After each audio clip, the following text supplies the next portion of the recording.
ಪ್ರಪಂಚದಲ್ಲಿ ಅತಿ ಹೆಚ್ಚು ಎಣ್ಣೆ ಮಾರಾಟ ಆಗೋದು ಭಾರತ ದೇಶದಲ್ಲಿ. ಅಡಿಗೆ ಎಣ್ಣೆ ಆಗಿರಬಹುದು ಅಥವಾ ಬೇರೆ ರೀತಿಯ ಎಣ್ಣೆ ಆಗಿರಬಹುದು. ಅಡಿಗೆ ಎಣ್ಣೆ ಮಾರಾಟದಲ್ಲಿ ಭಾರತ ದೇಶವೇ ನಂಬರ್ 1 ಸ್ಥಾನದಲ್ಲಿ ಇದೆ. 2ನೇ ಸ್ಥಾನದಲ್ಲಿ ಚೈನಾ, ರಷ್ಯಾ, ಬ್ರೆಜಿಲ್ ಈ 3 ದೇಶಗಳು ಬರುತ್ತೆ. ಒಂದು ಕಡೆ ಭಾರತ ದೇಶ ಅಡಿಗೆ ಎಣ್ಣೆ ಬಳಸೋದ್ರಲ್ಲಿ ನಂಬರ್ 1 ಸ್ಥಾನದಲ್ಲಿ ಇದ್ರೆ, ಮತ್ತೊಂದು ಕಡೆ ಜಪಾನ್ ದೇಶ ಅಡಿಗೆ ಎಣ್ಣೆಯನ್ನು ತುಂಬಾ ಕಡಿಮೆ ಪ್ರಮಾಣದಲ್ಲಿ ಬಳಸುತ್ತಾರೆ. ಜಪಾನ್ ದೇಶದಲ್ಲಿ ತಿಂಗಳಲ್ಲಿ 1 ಬಾರಿ ಎಣ್ಣೆ ಪದಾರ್ಥದ ಆಹಾರ ತಯಾರು ಮಾಡಿದರೆ ಅದೇ ಹೆಚ್ಚು. 2000ನೇ ಇಸವಿಯ ಹಿಂದೆ ನಮ್ಮ ದೇಶವು ಒಂದು ರೀತಿಯ ಜಪಾನ್ ಆಗಿತ್ತು. ಪ್ರತಿನಿತ್ಯ ಆಹಾರಕ್ಕೆ ಎಣ್ಣೆ ಬಳಸುವವರ ಸಂಖ್ಯೆ ತುಂಬಾ ಕಡಿಮೆ ಇತ್ತು.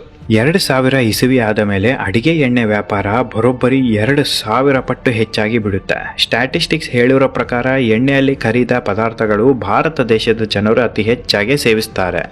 ನಮ್ಮ ದೇಶದಲ್ಲಿ 10 ಜನರ ಲೆಕ್ಕ ತೆಗೆದುಕೊಂಡರೆ ಅದರಲ್ಲಿ 9 ಜನ ಎಣ್ಣೆಯಲ್ಲಿ ಕರೆದ ಪದಾರ್ಥಗಳನ್ನು ಪ್ರತಿನಿತ್ಯ ಸೇವಿಸೋಕೆ ಇಷ್ಟಪಡ್ತಾರೆ.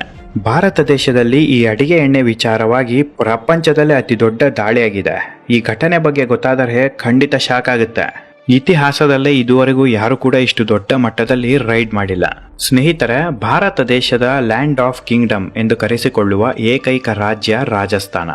ಏನಕ್ಕೆ ಲ್ಯಾಂಡ್ ಆಫ್ ಕಿಂಗ್ಡಮ್ ಅಂತ ಕರೀತಾರೆ ಅಂದರೆ, ಭಾರತ ದೇಶದಲ್ಲೇ ಅತಿ ದೊಡ್ಡ ರಾಜ್ಯ ಈ ರಾಜಸ್ಥಾನ. ದೇಶದ ಒಟ್ಟು ಭೌಗೋಳಿಕ ಪ್ರದೇಶದ 10.4% ಅಷ್ಟು ಈ ರಾಜಸ್ಥಾನವೇ ಒಳಗೊಂಡಿದೆ. ಅಷ್ಟೇ ಅಲ್ಲದೆ ರಾಜಸ್ಥಾನದಲ್ಲಿ ಅತಿ ಹೆಚ್ಚು ಅಡಿಗೆ ಎಣ್ಣೆ ಪ್ರೊಡಕ್ಷನ್ ಆಗುತ್ತೆ. ದೇಶದ ಸಾಕಷ್ಟು ರಾಜ್ಯಗಳಿಗೆ ಅಡಿಗೆ ಎಣ್ಣೆ ರವಾನೆ ಮಾಡೋದು ರಾಜಸ್ಥಾನ. ಕಳೆದ ವಾರ ರಾಜಸ್ಥಾನ ರಾಜ್ಯದಲ್ಲಿ ಅಧಿಕಾರಿಗಳು ಅಡಿಗೆ ಎಣ್ಣೆ ಪ್ರೊಡಕ್ಷನ್ ಫ್ಯಾಕ್ಟರಿ ಮೇಲೆ ದಾಳಿ ಮಾಡ್ತಾರೆ.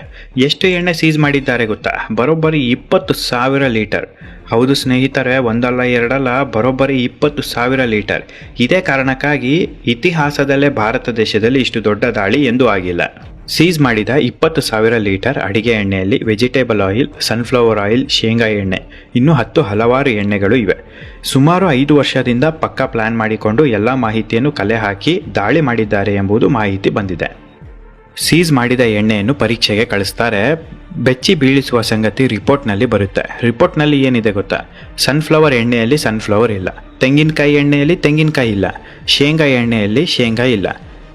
ಈ ಎಣ್ಣೆಯಲ್ಲಿ ಇರೋದು ಕೇವಲ ಕೆಮಿಕಲ್ಗಳು. ಮತ್ತೊಂದು ಆಘಾತ ಪಡಿಸುವಂತಹ ವಿಚಾರ ಏನಪ್ಪಾ ಅಂದರೆ, ಕೇವಲ ಲೋಕಲ್ ಎಣ್ಣೆ ತಯಾರಿಸುವುದು ಅಷ್ಟೇ ಅಲ್ಲದೆ ಕಂಪನಿ ಎಣ್ಣೆಗಳನ್ನು ಹೋಲ್ಸೇಲ್ ರೇಟಲ್ಲಿ ಮಾರುತ್ತಾ ಇದ್ದರು. ಈ ಕಂಪನಿ ಎಣ್ಣೆಗಳನ್ನು ಪರೀಕ್ಷೆ ನಡೆಸಿದ್ದು ಎಣ್ಣೆಯಲ್ಲಿ ವಿಷಕಾರಿ ಅಂಶಗಳು ಪತ್ತೆಯಾಗಿದೆ. ಹೌದು ಸ್ನೇಹಿತರೆ, ಪ್ರತಿದಿನ ಮನೆ ಅಡಿಗೆಗೆ ಬಳಸುವ ಕಂಪನಿ ಎಣ್ಣೆಗಳಲ್ಲೂ ಕೂಡ ವಿಷ ಇದೆ ಎಂದು ಗೊತ್ತಾಗಿದೆ. ಭಾರತ ದೇಶದಲ್ಲಿ ಅತಿ ಹೆಚ್ಚು ಎಣ್ಣೆ ಬಳಸೋದು ಸನ್ಫ್ಲವರ್ ಎಣ್ಣೆ. ಪ್ರತಿನಿತ್ಯ ನಮ್ಮ ದೇಶದ ಒಟ್ಟು ಜನಸಂಖ್ಯೆಯಲ್ಲಿ 86% ಸನ್ಫ್ಲವರ್ ಎಣ್ಣೆ ಬಳಸ್ತಾರೆ. ಮನೆಯಲ್ಲಿ ಬಳಸುವ ಎಣ್ಣೆ ಆಗಿರ್ಬೋದು ಅಥವಾ ಹೊರಗಡೆ ಹೋಟೆಲ್ಗಳಲ್ಲಿ ಬಳಸುವ ಎಣ್ಣೆ ಆಗಿರ್ಬೋದು, ಎಲ್ಲರೂ ಬಳಸೋದು ಕೇವಲ ಸನ್ಫ್ಲವರ್ ಆಯಿಲ್. ಮಾರುಕಟ್ಟೆಯಲ್ಲಿ ಸಿಗುವ 1 kg ಸನ್ಫ್ಲವರ್ ಬೀಜದ ಬೆಲೆ 350ರಿಂದ 450 ಆಗುತ್ತೆ. A1 ಕ್ವಾಲಿಟಿಯ ಸನ್ಫ್ಲವರ್ ಬೀಜ ಬೇಕಿದ್ರೆ 600ರಿಂದ 800 ರೂಪಾಯಿ ಆಗುತ್ತೆ. 1 ಲೀಟರ್ ಸನ್ಫ್ಲವರ್ ಎಣ್ಣೆ ಬೇಕೆಂದರೆ 4ರಿಂದ 5 kg ಸನ್ಫ್ಲವರ್ ಬೀಜವನ್ನು ಎಕ್ಸ್ಟ್ರಾಕ್ಟ್ ಮಾಡಬೇಕು. ಅಂದಾಜು 1500 ರೂಪಾಯಿ ಖರ್ಚು ಮಾಡಿದರೆ 1 ಲೀಟರ್ ಸನ್ಫ್ಲವರ್ ಎಣ್ಣೆ ಸಿಗುತ್ತೆ. ಇಷ್ಟೆಲ್ಲ ಇರುವಾಗ ಕೇವಲ 120 ರೂಪಾಯಿಗೆ ಸನ್ಫ್ಲವರ್ ಎಣ್ಣೆಯನ್ನು ಹೇಗೆ ಶುದ್ಧವಾಗಿ ಕೊಡ್ತಾರೆ? ನೀವೇ ಯೋಚನೆ ಮಾಡಿ. ಪ್ರತಿನಿತ್ಯ ನಮ್ಮ ದೇಹದಲ್ಲಿ ಸೇರುತ್ತಾ ಇರೋದು ಕೇವಲ ಕೆಮಿಕಲ್ ಭರಿತ ಎಣ್ಣೆ. ಇನ್ನು ಹೊರಗಡೆ ಹೋಟೆಲ್ಗಳಲ್ಲಿ ಬಳಸುವ ಅಡಿಗೆ ಎಣ್ಣೆ ಅಂತೂ ಕೇಳಲೇಬೇಡಿ, ಅದು ಸ್ಲೋ ಪಾಯ್ಸನ್ ಅಂತಲೇ ಹೇಳ್ತಾರೆ. ನಮ್ಮ ದೇಶದಲ್ಲಿ ಯಾವ ರೀತಿಯ ದಂಧೆ ನಡೀತಿದೆ ಅಂದರೆ, ದೊಡ್ಡ ದೊಡ್ಡ ಹೋಟೆಲ್ಗಳು ಬಳಸಿದ ಎಣ್ಣೆಯನ್ನು ಸಣ್ಣ ಸಣ್ಣ ಹೋಟೆಲ್ಗಳು ಆಫ್ ರೇಟ್ ಕೊಟ್ಟು ಖರೀದಿ ಮಾಡಿ ಉಪಯೋಗಿಸುತ್ತಾ ಇದ್ದಾರೆ. ಈ ರೀತಿ ಮಾಡೋದು ಖಂಡಿತ ತುಂಬ ಡೇಂಜರಸ್. ಅಡಿಗೆ ಎಣ್ಣೆಯಲ್ಲಿ ಬಳಸುವ ಕೆಮಿಕಲ್ ಯಾವುದು ಗೊತ್ತಾ? Potassium nitrate, boric acid, aniline, yellow cochineal, caramel. ಈ ರೀತಿಯ ವಿಚಿತ್ರ ಕೆಮಿಕಲ್ ಬಳಸಿ ಅಡಿಗೆ ಎಣ್ಣೆ ತಯಾರು ಮಾಡ್ತಾರೆ. ಎಲ್ಲ ರೀತಿಯ ಎಣ್ಣೆಗಳಿಗೆ ಇದೇ ರೀತಿಯ ಕೆಮಿಕಲ್ ಬಳಸಿ ಎಣ್ಣೆ ತಯಾರಿಸ್ತಾರೆ. ಈ ಕೆಮಿಕಲ್ ಎಣ್ಣೆ ತಯಾರಾದ ನಂತರ ಯಾವ ಫ್ಲೇವರ್ಸ್ ಬೇಕು ಅದರ ಎಸೆನ್ಸ್ ಹಾಕ್ತಾರೆ. ಸನ್ಫ್ಲವರ್ ಬೀಜದಿಂದ ಎಕ್ಸ್ಟ್ರಾಕ್ಟ್ ಮಾಡಿದ ಎಸೆನ್ಸ್ ಫ್ಲೇವರ್ ಅನ್ನು ಈ ಕೆಮಿಕಲ್ಗೆ ಹಾಕಿದರೆ ಸನ್ಫ್ಲವರ್ ಎಣ್ಣೆ ಆಗಿ ಬದಲಾಗುತ್ತೆ. ನಂತರ ಶೇಂಗಾ ಎಸೆನ್ಸ್ ಅನ್ನು ಈ ಕೆಮಿಕಲ್ ಎಣ್ಣೆಗೆ ಹಾಕಿದರೆ ಶೇಂಗಾ ಎಣ್ಣೆ ಆಗಿ ಬದಲಾಗುತ್ತೆ. ತೆಂಗಿನಕಾಯಿ ಎಸೆನ್ಸ್ ಹಾಕಿದರೆ ತೆಂಗಿನಕಾಯಿ ಎಣ್ಣೆ ಆಗಿ ಬದಲಾಗುತ್ತೆ. ಈ ಎಸೆನ್ಸ್ಗಳನ್ನು ಬಳಸೋದ್ರಿಂದ ಒರಿಜಿನಲ್ ಎಣ್ಣೆಯಲ್ಲಿ ಯಾವ ರೀತಿ ಸ್ಮೆಲ್ ಮತ್ತು ರುಚಿ ಬರುತ್ತೋ ಹಾಗೆ ಬರುತ್ತೆ. ಕೆಮಿಕಲ್ ಎಣ್ಣೆ ಸೇವನೆಯಿಂದ ದೇಹದಲ್ಲಿ ವಿಚಿತ್ರವಾಗಿ ಒಂದು ಬದಲಾವಣೆ ಆಗುತ್ತೆ. ಸ್ನೇಹಿತರೆ, ನೀವು ಪ್ರತಿನಿತ್ಯ ಸೇವಿಸುವ ಆಹಾರದಲ್ಲಿ ಇರುವ ಪೋಷಕಾಂಶಗಳು ಸಣ್ಣ ಕರಳು ಹಿಡಿದುಕೊಳ್ಳುತ್ತೆ. ನಂತರ ಸರ್ಕ್ಯುಲೇಟರಿ ಸಿಸ್ಟಮ್ ಈ ಪೋಷಕಾಂಶಗಳನ್ನು ನಮ್ಮ ದೇಹದ ಎಲ್ಲ ಕಡೆ ಸ್ಪ್ರೆಡ್ ಮಾಡುತ್ತೆ. ಹೀಗೆ ಆದರೆ ಮಾತ್ರ ದೇಹದಲ್ಲಿ ಶಕ್ತಿ ಬರೋದು. ಆದರೆ ನೀವು ಯಾವಾಗ ಈ ಕೆಮಿಕಲ್ ಎಣ್ಣೆಯನ್ನು ಸೇವಿಸಿದರೆ ಈ ಎಣ್ಣೆಯಲ್ಲಿರುವ ಡೇಂಜರಸ್ ಬ್ಯಾಕ್ಟೀರಿಯಾ ಸಣ್ಣ ಕರಳಿಗೆ ಹೋಗಿ ಕೂರುತ್ತೆ. ಸಣ್ಣ ಕರಳು ಆಹಾರದ ಪೋಷಕಾಂಶಗಳನ್ನು ಹಿಡಿದುಕೊಂಡಾಗ ಈ ಬ್ಯಾಕ್ಟೀರಿಯಾಗಳನ್ನು ಆ ಪೋಷಕಾಂಶಗಳನ್ನು ತಿಂದು ಬೆಳೆಯಲು ಆರಂಭ ಮಾಡುತ್ತೆ. ಆಹಾರದಲ್ಲಿರುವ ಎಲ್ಲ ಪೋಷಕಾಂಶಗಳು ಈ ಬ್ಯಾಕ್ಟೀರಿಯಾ ತಿಂದು ಬೆಳೆಯೋದ್ರಿಂದ ದೇಹಕ್ಕೆ ಯಾವುದೇ ನ್ಯೂಟ್ರಿಯೆಂಟ್ಸ್ ಸಿಗೋದಿಲ್ಲ. ಪ್ರತಿದಿನ ಹೀಗೆ ಆಗುತ್ತಾ ದೇಹದ ಶಕ್ತಿ ಕಡಿಮೆ ಆಗುತ್ತೆ, ನಾನಾ ರೋಗಗಳು ಹುಟ್ಟಿಕೊಳ್ಳುತ್ತೆ.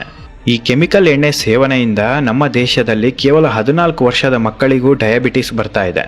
ಹಾಗಿದ್ದರೆ ನಾವು ಯಾವ ಎಣ್ಣೆಯನ್ನು ಉಪಯೋಗಿಸಬೇಕು ಎಂದು ನೀವು ಕೇಳುವ ಪ್ರಶ್ನೆಗೆ ಉತ್ತರ ಕೂಡ ಇದೆ.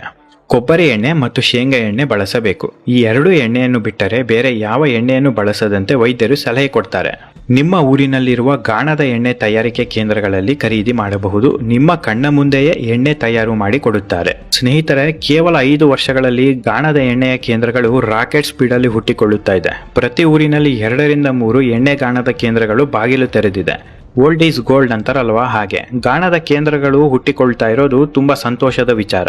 ಅಷ್ಟೇ ಅಲ್ಲದೆ ಮನೆಯಲ್ಲಿ ಎಣ್ಣೆ ತಯಾರಿಸುವಂತಹ ಸಣ್ಣ ಸಣ್ಣ ಮಷಿನ್ಗಳು ಕೂಡ ಮಾರುಕಟ್ಟೆಯಲ್ಲಿ ಬಂದಿದೆ. ಅತಿ ಕಡಿಮೆ ಬೆಲೆ. ಈ ಮಷಿನ್ ಖರೀದಿ ಮಾಡಿ ಶುದ್ಧ ಎಣ್ಣೆ ತಯಾರು ಮಾಡಿಕೊಳ್ಳಿ.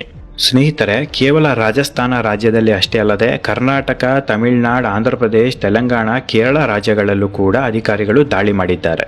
ಪ್ರತಿಯೊಂದು ರಾಜ್ಯದಲ್ಲೂ ಕೆಮಿಕಲ್ ಎಣ್ಣೆ ಮಾರಾಟ ತುಂಬಾ ಜೋರಾಗಿ ನಡೆಯುತ್ತಾ ಇದೆ. ಜನತೆ ಈಗಲಾದರೂ ಎಚ್ಚೆತ್ತುಕೊಂಡು ಗಾಣದ ಎಣ್ಣೆಯನ್ನು ಉಪಯೋಗಿಸಲು ಶುರು ಮಾಡಲೇಬೇಕು. ಸ್ನೇಹಿತರೆ, ನಿಮಗೆ ಈ ವಿಡಿಯೋ ಇಷ್ಟ ಆಗಿದ್ರೆ ದಯವಿಟ್ಟು ಒಂದು ಲೈಕ್ ಕೊಡಿ, ಶೇರ್ ಮಾಡಿ, ಸಬ್ಸ್ಕ್ರೈಬ್ ಮಾಡಿ, ಪಕ್ಕದಲ್ಲೇ ಇರುವ ಬೆಲ್ ಐಕಾನ್ ಪ್ರೆಸ್ ಮಾಡೋದನ್ನು ಮರೆಯಬೇಡಿ. ಇದೇ ರೀತಿ ಇಂಟ್ರೆಸ್ಟಿಂಗ್ ವಿಚಾರದೊಂದಿಗೆ ಖಂಡಿತ ಮತ್ತೆ ಮುಂದಿನ ವಿಡಿಯೋದಲ್ಲಿ ಸಿಗ್ತೇನೆ. ಅಲ್ಲಿವರೆಗೂ ಎಲ್ಲರಿಗೂ ಶುಭ ದಿನ.